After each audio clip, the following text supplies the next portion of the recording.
Welcome back. Tonight on Live Healthy, seafood. It's now recommended that we eat twice the amount of seafood that the U.S. government used to recommend, and the amount of wild fish running low in the world's oceans is causing the fish industry to turn to farmed fish raised in pens. Jeff Burnside traveled to the Arctic Circle to find out whether farmed fish is healthy for us and for the planet. Tonight he has this NBC Miami exclusive. Jeff?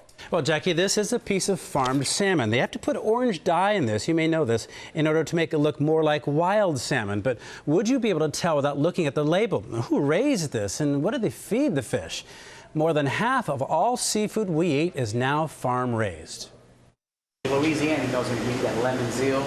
Aaron DOSTER's customers at Ocean Market Seafood more and more ask about farmed fish versus wild fish, especially salmon. They definitely care. They want to know where it's coming from. They definitely want to know what they're putting in their bodies. A lot of the salmon eaten in Miami and South Florida comes from the farms right here in Norway, the fjords north of the Arctic Circle.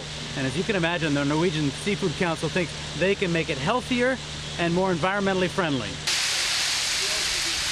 Engines pump fish feed into massive floating pens full of tens of thousands of salmon. When they see the fish stop eating, they know they've had enough. Norway has always been a fisheries nation.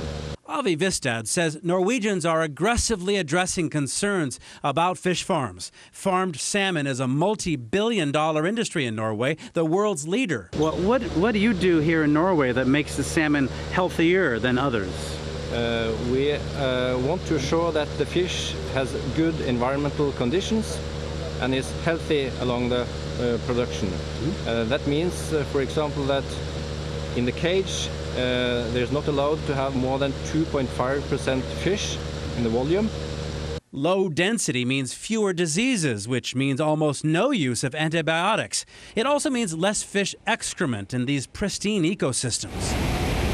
Half a world away in Chile, salmon farmers got greedy, say critics, and kept pens crammed full until a disease outbreak a couple of years ago destroyed much of the industry here, despite heavy use of antibiotics and other medicines. The University of Miami's ROSENSTIEL School is among the world's top aquaculture labs, supplying countries like Norway with advice and technology. For example, fish feed is now mostly plant matter and surplus fish parts. It used to be made of other wild fish, which meant humans took even more fish out of the sea. Experts here say fish farms in the 80s and 90s were unhealthy for humans and for the planet. They now have reduced that, and it's a sustainable industry, as seen in Norway now. It's definitely improved. They lead the field in terms of aquaculture throughout the world. So this transition from wild to farmed fish mirrors the switch from wild animals to ranch animals centuries ago. There are few fish farms in the U.S. because of arguing over how to do it best. But now the U.S. government is finally starting to issue some rules as some of those concerns are finally being addressed. Jeff Burnside, NBC Miami. Fascinating stuff, Jeff. Thanks.